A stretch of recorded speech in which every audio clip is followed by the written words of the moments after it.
5,25,000 crores வந்து இந்த budget வந்து ஒதுக்கீடு பண்ணியிருக்காங்க. டெட் டு ஜிஎஸ்டிபி ரேஷியோ வந்து 27.101%. 54 சப் பில்லர்ஸ்குள்ள 436 ஸ்கீம்ஸை வந்து உருவாக்கியிருக்காங்க தாவேகா அரசாங்கம். அறத்தை சார்ந்து, பொருளை சார்ந்து, செல்வத்தை சார்ந்து தான் பட்ஜெட் வந்து ஒதுக்கீடு பண்ணியிருக்காங்க. இந்த அண்ணன் சீர்வரிசை திட்டத்தில் 8 கிராம் கோல்டு சில்க் சாரி கொடுக்கறதுக்கான செயல்பாடு எடுக்கிறாங்க. ஆனால் Ambedkar business champion scheme 165 crore.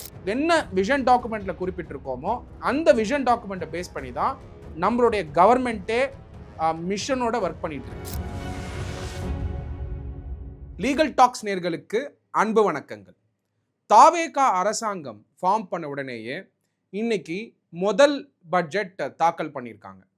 முதல் பட்ஜெட் இன்னைக்கு ஆகஸ்ட் 5, 2026 அன்னைக்கு வெற்றி தமிழகம் அப்படிங்கிற முதல் பட்ஜெட்டை தாக்கல் பண்ணியிருக்காங்க. இந்த பட்ஜெட்டை பற்றி முழுமையாக தெரிஞ்சுக்க வேண்டியது மிக மிக அவசியம்.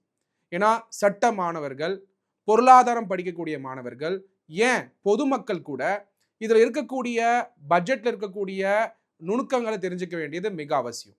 ஏன்னா பட்ஜெட் டாக்குமெண்ட் தான் எப்படி வந்து அரசாங்கம் இயங்க போகுது அப்படிங்கிறதுக்கான ஒரு சாத்தியக்கூறுகளை உருவாக்கக்கூடிய ஒரு டாக்குமெண்ட்டாக இருக்குது. அப்படி பார்க்கும் பொழுது வெற்றி தமிழகம் அப்படிங்கிற விஷன் டாக்குமெண்ட்டை பேஸ் பண்ணி தான் இந்த தமிழ்நாட்டுடைய பட்ஜெட்டை மாண்புமிகு முதலமைச்சர் தளபதி விஜய் அவர்களுடைய அரசாங்கத்தில் கொண்டு வந்திருக்காங்க.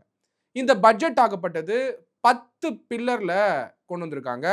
அதில் பார்த்தீங்கன்னா முதல் pillar Tamil identity and pride, ரெண்டாவது pillar dignified living and social justice, மூணாவது pillar women's welfare and safety, நாலாவது பில்லர் யூத் வெல்ஃபேர், நாலாவது pillar youth welfare and employment, அஞ்சாவது pillar welfare of farmers, labourers and fisher folk, ஆறாவது pillar world class education, ஏழாவது pillar prosperous Tamil Nadu economic growth, எட்டாவது pillar health care and environment, ஒன்பதாவது pillar world class infrastructure, பத்தாவது pillar people's government and transparent governance அப்படிங்கிற 10 பில்லரை base பண்ணி தான் இந்த பட்ஜெட்டை ப்ரெசென்ட் பண்ணியிருக்காங்க.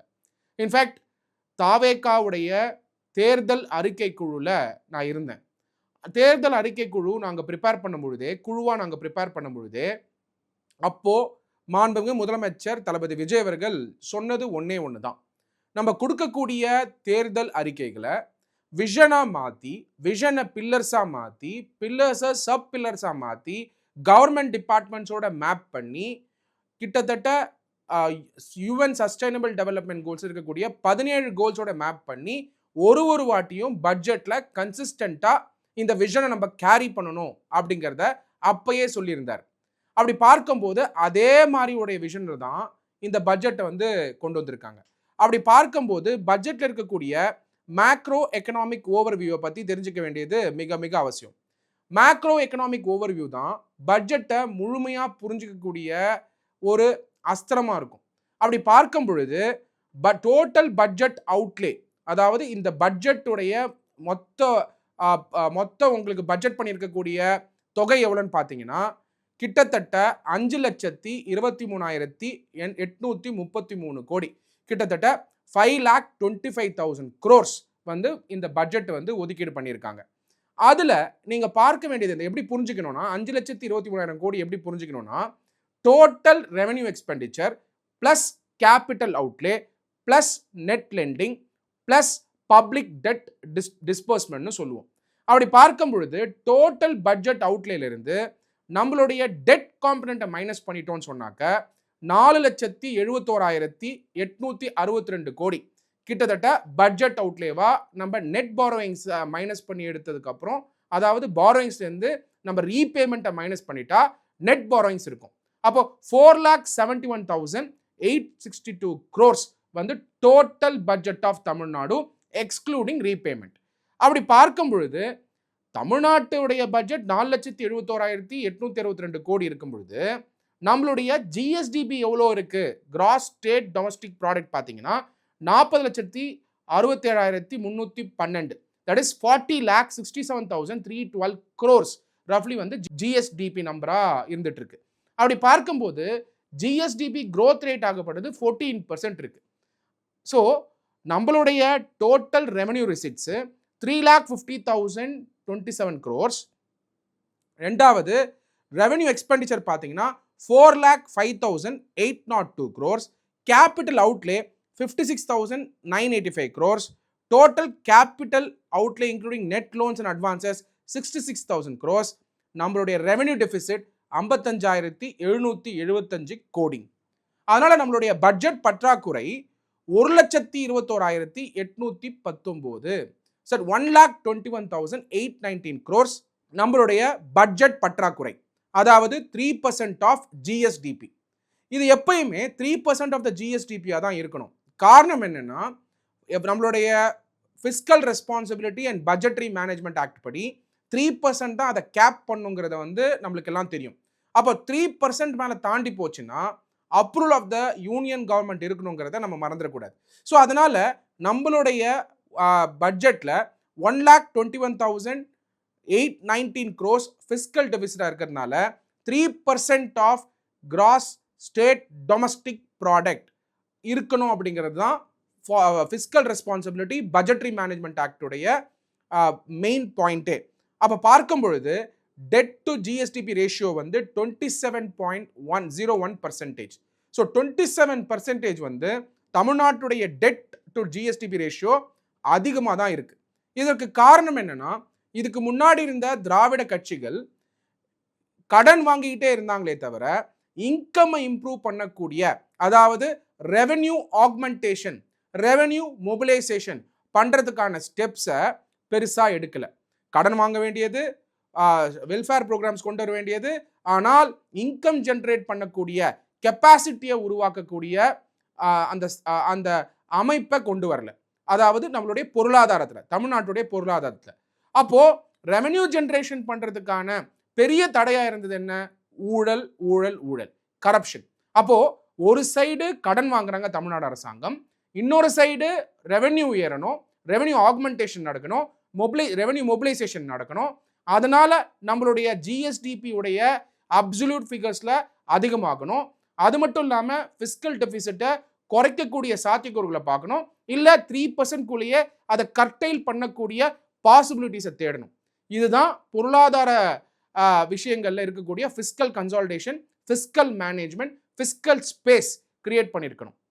இப்போ பொதுவாக ஒரு பட்ஜெட் பேசும் பொழுதே பொதுமக்கள் என்ன கேட்பாங்கன்னா, சார் இவ்வளோ சோஷியல் வெல்ஃபேர் ப்ரோக்ராம்ஸ், இவ்வளோ நலத்திட்டங்கள், இவ்வளோ மக்களுக்கு நலத்திட்டங்கள் கொண்டு வரக்கூடிய பல ஸ்கீம்ஸ் அனௌன்ஸ் பண்ணும் பொழுது இது ஸோ ரெவென்யூ மொபிலைசேஷனுக்கு இருக்கக்கூடிய பெரிய சேலஞ்சு ஊழல்.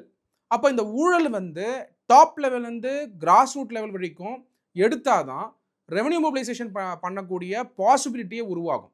அப்போது இதுக்கு முன்னாடி இருந்த திராவிட கட்சிகள் பட்ஜெட் ஒதுக்கீடு பண்ணிட்டு மக்களுக்கு சோஷியல் வெல்ஃபேர் ப்ரோக்ராம்ஸை கொண்டு போய் சேர்க்காம, அந்த சோஷியல் வெல்ஃபேர் ப்ரோக்ராம்ஸ் போய் சேர்ந்தாதான் சோஷியல் கேபிட்டல் உருவாகும். சோஷியல் கேபிட்டல் உருவானாதான் ஹியூமன் கேபிட்டலை நம்ம இம்ப்ரூவ் பண்ண முடியும். ஹியூமன் கேபிட்டல் இம்ப்ரூவ் பண்ணாதான் எக்கனாமிக் கேபிட்டலை நம்ம உருவாக்க முடியும். அப்போ சோஷியல் கேபிட்டல் உருவாகணும்னாக்க பட்ஜெட்ல ஒதுக்கி இருக்கக்கூடிய சோஷியல் வெல்ஃபேர் ப்ரோக்ராம்ஸ் அர்பன் ஏரியாஸ்லையும் கிராமப்புறத்துலையும் கட்டாயமா எல்லா வீட்டுக்கும் போய் சேர்ந்துருக்கணும். தமிழ்நாட்டில் சோஷியல் வெல்ஃபேர் ப்ரோக்ராம்ஸ், அதாவது பிறந்த குழந்தையிலிருந்து சீனியர் சிட்டிசன் வரைக்கும் சோஷியல் வெல்ஃபேர் ப்ரோக்ராம்ஸ் தமிழ்நாட்டில் உண்டு. இப்போ இந்த பட்ஜெட்லையும் பார்த்தீங்கன்னா பிறந்த குழந்தையிலிருந்து கல்யாணம் ஆகும்போது கொடுக்கக்கூடிய தாய்மாமன் சீர்வரிசை திட்டத்திலிருந்து, இதுக்கப்புறம் பார்த்தீங்கன்னா சீனியர் சிட்டிசன்ஸ்க்கு ஹோம்ஸ் உருவாக்குறதுல இருந்து எல்லாமே செய்கிறாங்க. இது சோஷியல் வெல்ஃபேர் ப்ரோக்ராம்ஸ். இது எதுக்காக செய்கிறாங்கன்னா சோஷியல் கேபிட்டல் உருவாக்குறதுக்காக. ஒன்ஸ் சோஷியல் கேபிட்டல் உருவாக ஆரம்பிச்சதுன்னா ஹியூமன் கேபிட்டலுக்கு ஹியூமன் கேபிட்டல் நம்ம growth கொடுக்க முடியும். ஹியூமன் கேபிட்டல் growth இருந்தால் தான் எக்கனாமிக் கேபிட்டலோட growthம் கொடுக்க முடியும். இதுதான் பட்ஜெட்டுடைய நோக்கம். அப்போ பட்ஜெட் 10 பில்லர்ல தமிழக வெற்றி கழகத்துடைய கவர்மெண்ட் வந்ததுக்கு அப்புறம் வெற்றி தமிழகம் அப்படின்னு சொல்லிட்டு ஜூலை 5ஆம் தேதியில ஒரு கேபினெட் மீட்டிங்ல விஷன் டாக்குமெண்ட்டை அப்ரூவ் பண்றாங்க. அந்த விஷன் டாக்குமெண்ட்ல பாத்தீங்கன்னா கிட்டத்தட்ட 10 பில்லர் இருக்கு. விஷன் டாக்குமெண்ட்ல 10 பில்லரை 54 சப் பில்லர்ஸாக கன்வெர்ட் பண்ணியிருக்காங்க. 54 சப் பில்லர்ஸ்குள்ள 436 ஸ்கீம்ஸை வந்து உருவாக்கியிருக்காங்க தாவேகா அரசாங்கம். 54 சப் பில்லர்ஸ்குள்ள 436 ஸ்கீம்ஸ்குள்ள எடுத்துட்டு வந்து 35 டிபார்ட்மெண்ட்ஸ்க்கு இது எப்படி செயல்படுத்தணும் அப்படிங்கிறத கொண்டு வந்திருக்காங்க. 35 டிபார்ட்மெண்ட்ஸ்ல இந்த செயல் திட்டத்துக்கு தான் இந்த பட்ஜெட் ஒதுக்கீடு நடக்குது.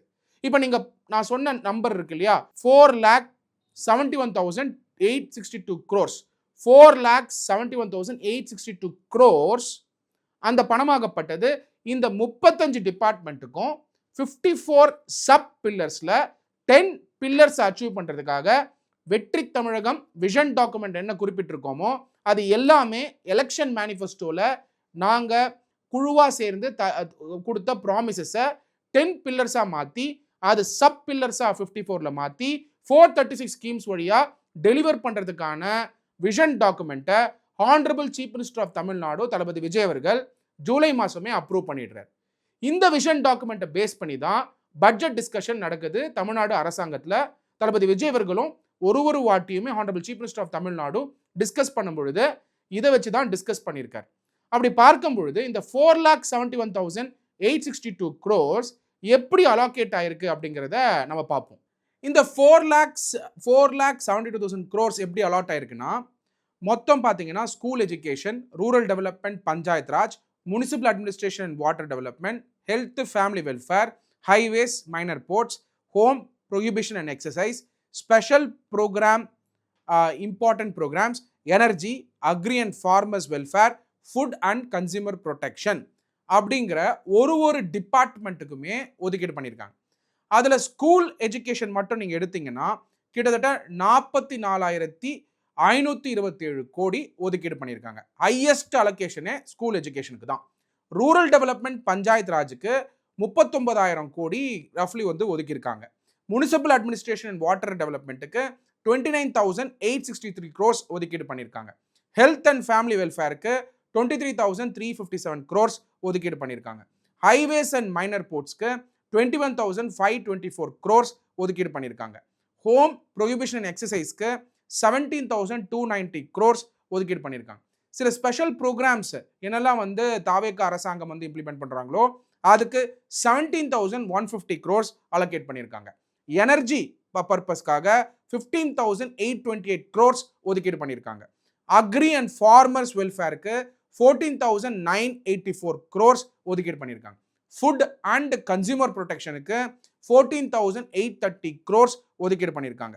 இந்த மாதிரி நீங்கள் ஒரு டிபார்ட்மெண்ட்டுக்குமே எவ்வளோ அலோகேஷன் பண்ணியிருக்காங்க, 35 டிபார்ட்மெண்ட்டுக்கு எவ்வளோ அலோகேஷன் பண்ணியிருக்காங்கன்னு பார்த்தீங்கன்னா அப்படியே அந்த லிஸ்ட் எக்ஸ்டெண்ட் ஆகுது.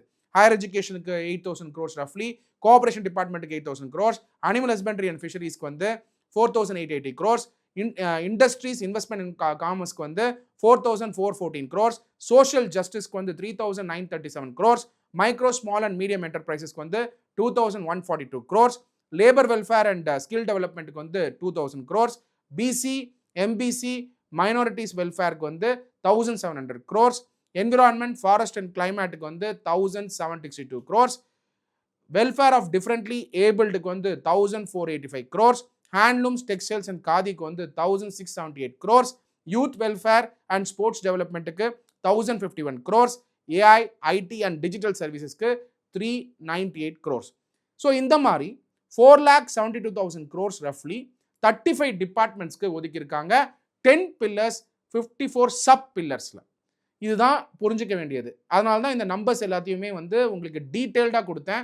4,72,000 crores எங்கெல்லாம் போகுது அப்படின்னு சொல்லிட்டு. அப்படி பார்க்கும்போது pillar 1 Tamil identity and pride. வெற்றி தமிழகத்துடைய நோக்கமே அறம், பொருள், செல்வம். அறம், பொருள், செல்வம். பட்ஜெட்டே அறத்தை சார்ந்து, பொருளை சார்ந்து, செல்வத்தை சார்ந்து தான் பட்ஜெட் வந்து ஒதுக்கீடு பண்ணியிருக்காங்க. அதில் பில்லர் 1 எடுத்து பார்த்தீங்கன்னா தமிழ் ஐடென்டிட்டி அண்ட் பிரைட்.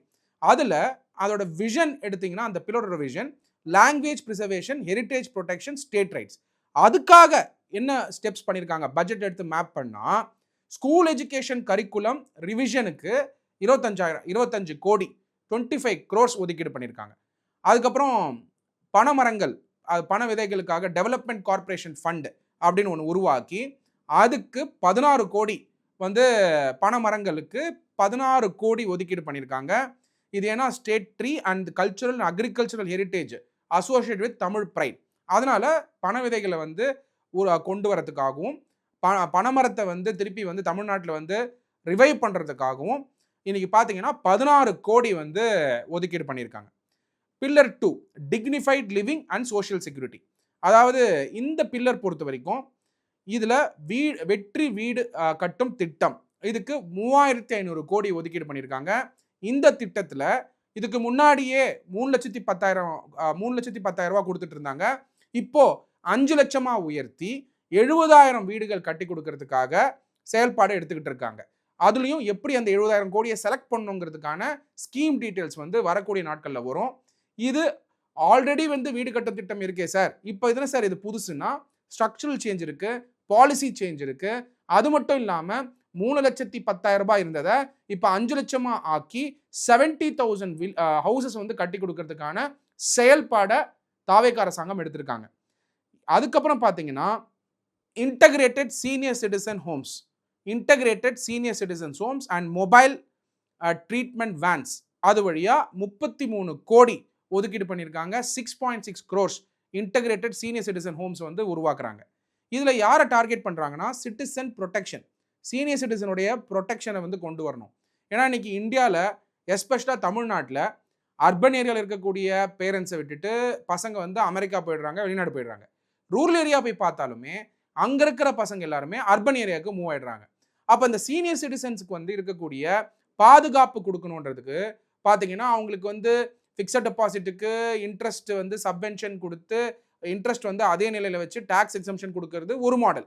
அதனால் மட்டுமே அவங்க வாழ்வாதாரம் வந்து ப்ரொடெக்ட் பண்ணப்படாது. அப்படின்னா அவங்களுக்கு என்ன தேவைன்னா சீனியர் சிட்டிசன்ஸ்க்கு கேர் ஹோம்ஸ் இருக்கணும், வித் மெடிக்கல் ஃபெசிலிட்டி இருக்கணும். அப்போ மெடிக்கல் ஃபெசிலிட்டி ஏன் எப்படி இருக்கணும் அப்படின்னு பார்த்தீங்கன்னா அவங்களால ஹாஸ்பிட்டல்ஸ்க்கு வர முடியாது, ஆனால் ஹாஸ்பிட்டல்ஸ் அவங்க கிட்ட போகணும். அதுக்கு தான் இன்டகிரேட்டட் சீனியர் சிட்டிசன்ஸ் ஹோம் அதுக்கு 6.6 crores ரஃப்லி வந்து அலோகேட் பண்ணியிருக்காங்க. இதுக்கு ட்ரீட்மெண்ட்டுக்கு அதாவது 33 கோடி ரூபா ஒதுக்கீடு பண்ணியிருக்காங்க.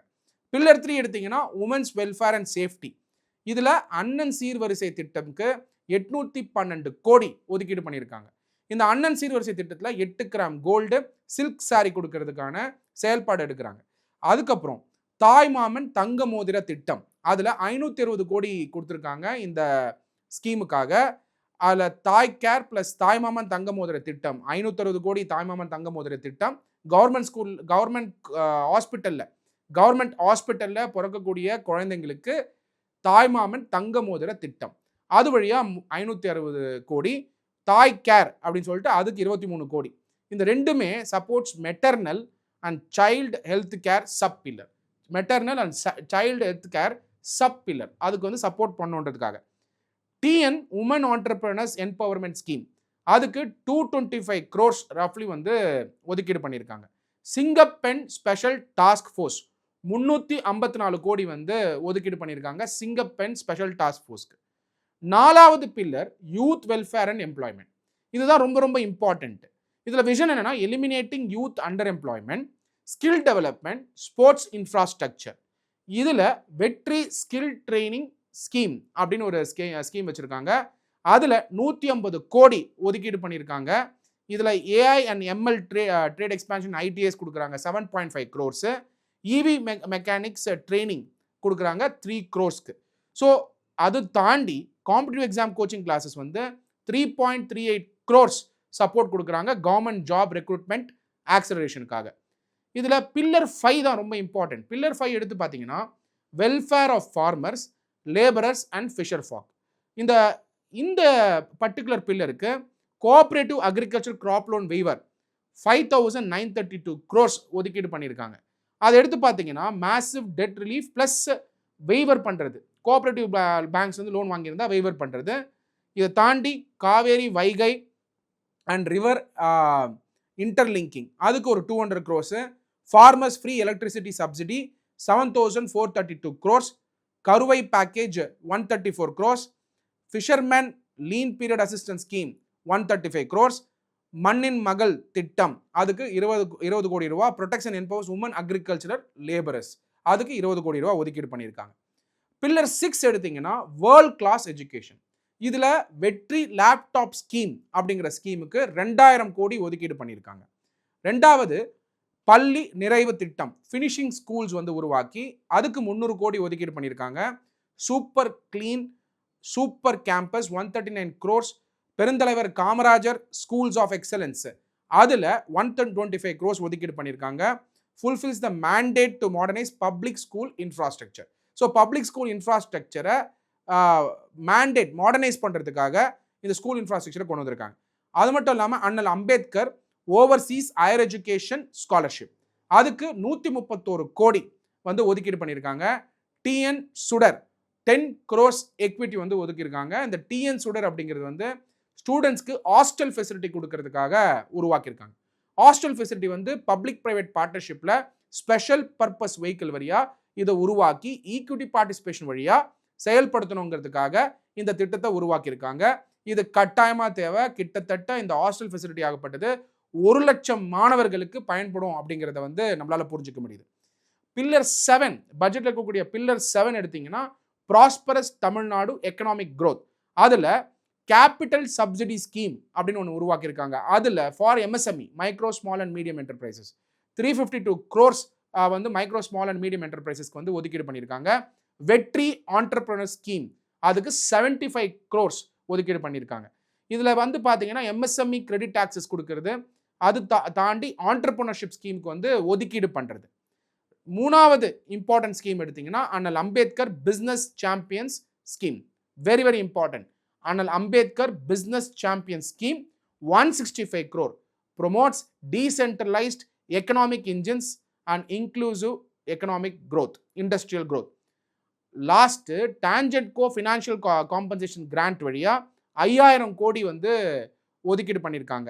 இது ஃபிஸ்கல் ஹெல்த் மேனேஜ்மெண்ட்டுக்கும் எனர்ஜி இன்ஃப்ராஸ்ட்ரக்சர் ஸ்டெபிலிட்டிக்காகவும் ஒதுக்கீடு பண்ண பணம். பில்லர் 8 வந்து ஹெல்த் கேர் அண்ட் என்விரான்மெண்ட். இதில் 3 இம்பார்ட்டன்ட் ஸ்கீம்ஸ் வந்து இன்ட்ரோடியூஸ் பண்ணியிருக்காங்க. டிஎன் ஷோர் ப்ராஜெக்ட் 322 crores வந்து அலோகேட் பண்ணியிருக்காங்க. Addresses the environment sub pillar focusing on coastal ecosystem protection and resilience. ரெண்டாவது rooftop solar subsidy scheme 50 crores, green steel production initiative 60 crores, telemedicine hub and spoke system 18.5 crores, upgrades rural medical access. 9th pillar world class infrastructure develop பண்றதுக்கான pillar. இதுல TN வெற்றி initiative அதுக்கு 6000 கோடி ஒதுக்கீடு பண்ணியிருக்காங்க. It's a massive investment proposal directly aligned with rural road, drinking water, sanitation coverage expansion. ரெண்டாவது CRIDP அப்படிங்கிற fund state widely highway mobility infrastructure அதுக்கு 9300 crores அலோகேட் பண்ணியிருக்காங்க. Chief ministers integrated urban development மிஷனுக்கு 2117 கோடி வந்து அலோகேட் பண்ணியிருக்காங்க. இதெல்லாம் தாண்டி எலக்ட்ரானிக் பஸ் கவர்னன்ஸ்க்கு இன்ஃப்ராஸ்ட்ரக்சருக்கு எலக்ட்ரானிக் பஸ் இன்ஃப்ராஸ்ட்ரக்சர் அஃப்கோர்ஸ் அதுக்கான கவர்னன்ஸும் தேவை. ஏன்னா எலக்ட்ரானிக் பஸ் இன்ஃப்ராஸ்ட்ரக்சர் உருவானதுக்கப்புறம் அதை எப்படி செயல்படுத்தணும் அப்படின்றதுக்கான ஒரு கவர்னன்ஸ் சிஸ்டம் உருவாக்கணும். ஸோ அப்படி உருவாக்குறதுக்கு 500 கோடி ஒதுக்கீடு பண்ணியிருக்காங்க. இதெல்லாம் தாண்டி 10வது பில்லரா people's government and transparent governance. People's government and transparent governance இந்த 10வது பில்லர்ல எடுத்தீங்கன்னா anti drug awareness and mobile app இனிஷியேட்டிவ்க்கு 7 கோடியும், நியூ ஹெல்த் இன்சூரன்ஸ் ஸ்கீமுக்கு 838 கோடியும், போலீஸ் ரெசிடென்ஷியல் குவார்ட்டர்ஸ் கன்ஸ்ட்ரக்ஷனுக்கு 431 கோடியும் ஒதுக்கீடு பண்ணியிருக்காங்க. இதில் என்ன நம்ம புரிஞ்சுக்கணும்னா இந்த எல்லா 10 பில்லருமே விஷன் டாக்குமெண்ட் வெற்றி தமிழகம்ல இருக்கக்கூடிய பில்லர்ஸில் இந்த பட்ஜெட்டில் என்ன ஒதுக்கீடு பண்ணியிருக்காங்கன்றதை நம்ம டெமான்ஸ்ட்ரேட் பண்ணணும். ஏன்னா எல்லாரும் தெரிஞ்சுக்க வேண்டியது என்னன்னா நம்மளுடைய தமிழ்நாடு அரசாங்கம் under the leadership of honourable chief minister Thalapathy Vijay என்ன விஷன் டாக்குமெண்ட்ல குறிப்பிட்டிருக்கோமோ அந்த விஷன் டாக்குமெண்ட்டை பேஸ் பண்ணி தான் நம்மளுடைய கவர்மெண்ட்டே மிஷனோட ஒர்க் பண்ணிட்டு இருக்கு. அது மட்டும் இல்லாமல் ஒரு பில்லருக்குமே ஒதுக்கீடு வந்து அப்படிதான் பண்றாங்க. So focus is very very clear. நான் சொன்ன 10 பில்லர்ஸ்ல தான் தமிழ்நாடு அரசாங்கத்துடைய ஃபோக்கஸே இருக்கு. அந்த 10 பில்லர்ல 54 சப் பில்லர்ஸ் உருவாக்கி 436 ஸ்கீம்ஸ் வழியாக தான் தமிழ்நாட்டை வந்து டெவலப் பண்ணக்கூடிய மாடலில் கொண்டு போகணுங்கிறதுக்கான செயல் திட்டத்தை எடுத்துக்கிட்டு இருக்காங்க. அது மட்டும் இல்லாமல் ரெவன்யூ ஆக்மெண்டேஷனுக்கும் ரெவன்யூ மொபிலைசேஷனுக்கும் மான்டெக் சிங் அலுவாலியா அவர்களுடைய தலைமையில் குழு உருவாக்கியிருக்காங்க. அந்த குழு எப்படி வந்து ரெவன்யூ அண்ட் இன்கம் தமிழ்நாடு ஸ்டேட்டுக்கு வந்து கொண்டு வரணும், எப்படி ஏற்றலாம் அப்படிங்கிறதுக்கான செயல் திட்டங்களை எடுத்துக்கிட்டு இருக்காங்க. இதில் நிறைய பேர் என்ன கேட்பாங்கன்னா, இவ்வளோ கடன் வாங்குறாங்க, கிட்டத்தட்ட பார்த்தீங்கன்னா 1,73,000 crores டெட்டு, அதில் 55,000 நீங்கள் மைனஸ் பண்ணிடுங்க. காரணம் அது டெட் ரீபேமெண்ட். அப்போது 1,20,000 crores net borrowing. 1,20,000 crore net பாரோவிங்க தமிழ்நாட்டில் இப்போ கடன் வாங்கணுமா? ஆல்ரெடி 15 லட்சம் கோடி கடன் இருக்கு. அதாவது 10 லட்சம் கோடி நேரடி கடன், பொதுத்துறை நிறுவனங்களில் பார்த்தீங்கன்னா 3 லட்சம், அதுக்கப்புறம் பார்த்தீங்கன்னா கண்டிஜென்ட் லைபிலிட்டி வந்து 1,72,000 crores கண்டிஜென்ட் லைபிலிட்டி இருக்கும் பொழுது இந்த அடிஷ்னல் பாரோவிங் தேவையா அப்படின்னு கேட்டிங்கன்னா கட்டாயமாக தேவை. பாரோவிங் அதாவது கடன் வாங்குறது பிரச்சனை இல்லை, ஆனால் அந்த பக்கம் அதாவது ரெவன்யூ மொபிலைசேஷனும் அதை தாண்டி கரப்ஷனும் கிராஸ் ரூட் லெவல்லேருந்து போகுதா? டாப் லெவல் கரப்ஷனும் போகணும், கிராஸ் ரூட் லெவல் கரப்ஷனும் போகணும், ரெவன்யூ மொபிலைசேஷனும் நடக்கணும். அது நடந்து ஜிஎஸ்டிபி ஏறிச்சுன்னா ஆட்டோமேட்டிக்காக வெல்ஃபேர் ஸ்கீம்ஸ் வந்து சோஷியல் கேபிட்டலாக மாறி, சோஷியல் கேபிட்டல் ஹியூமன் கேபிட்டலாக மாறி, எக்கனாமிக் கேபிட்டலாக மாறும். அப்படி தான் தமிழ்நாடு வளர்ந்துருக்கு. அதுக்கு தான் இப்போ இந்த பட்ஜெட்டில் 4,72,000 crores ரஃப்லி வெல்ஃபேர் ப்ரோக்ராம்ஸ் வழியாக அலோகேட் பண்ணியிருக்காங்க.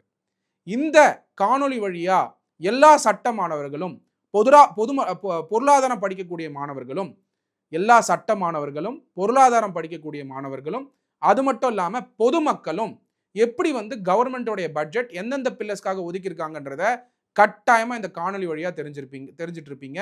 வரக்கூடிய நாட்களில் ஒரு ஸ்கீமும் எப்படி ஃபங்க்ஷன் ஆகும் அப்படிங்கிறதுக்கான காணொலிகளும் உங்களுக்காக வீடியோஸும் கட்டாயமாக ரிலீஸ் பண்ணுறோம். நீங்கள் அது வழியாக அந்த ஸ்கீம்ஸ் வந்து புரிஞ்சுக்கிறது மட்டும் இல்லாமல் அந்த ஸ்கீம்ஸை மக்கள்கிட்ட கொண்டு போய் சேர்க்க வேண்டியது ரொம்ப ரொம்ப இம்பார்ட்டன்ட். நன்றி. மீண்டும் சந்திக்கும் வரை signing off advocate doctor M Sathyakumar.